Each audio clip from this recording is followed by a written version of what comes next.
what Tight is now selling is Hilux, and it seems as if they are almost done with selling most of their stuff.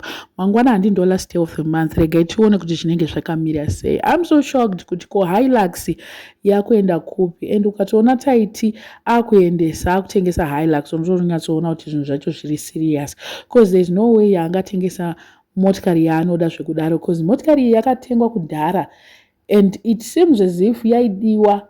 Taingoona zvedu kuti motikari iyi inenge inodiwa zvekutodaro, and pavakaita maplans ekubva kuCape Town vachika kuno kuZimbabwe, motikari iyo yange yatotengwa kudhara ichinzi ndo motikari yavanenge vachishandisa. KuCape Town vanga vaine motikari 2 ikanga ine yake, iye Tete yanga ine yake, but they were not as special as Toyota Hilux.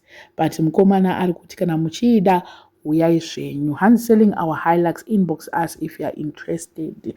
Mwana wa Kiki Kela akuenda kuboarding school kuthesha kunonzi kuthesha infant ndoko akuenda.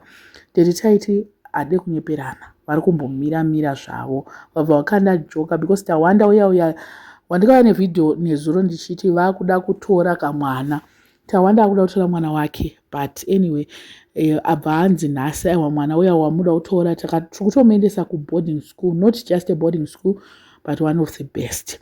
I feel like they're doing all this in preparation of their relocation plans. Ukaona Tight atengesa Hilux otonyatsoona kuti zvinhu zvacho zvakatooma, atosvika paipepe kuti it's a point of no return. Hatina hedu mari but motikari yacho yakanaka, handide kunyepa. If you want it unonyatsoona kuti it's very beautiful, it's a nice car. And then someone is saying panapa anzi uyu ngasiyana nen'anga izvezvi yakamuudza kuti atengese masini ese, akasadaro anozorora murugare.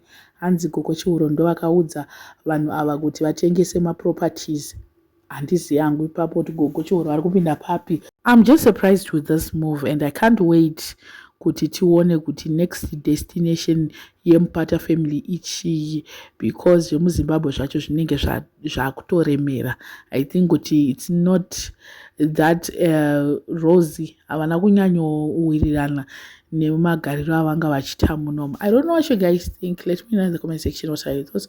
Panyai vasora subscriber, please make sure that you are subscribed, and see you in my next video.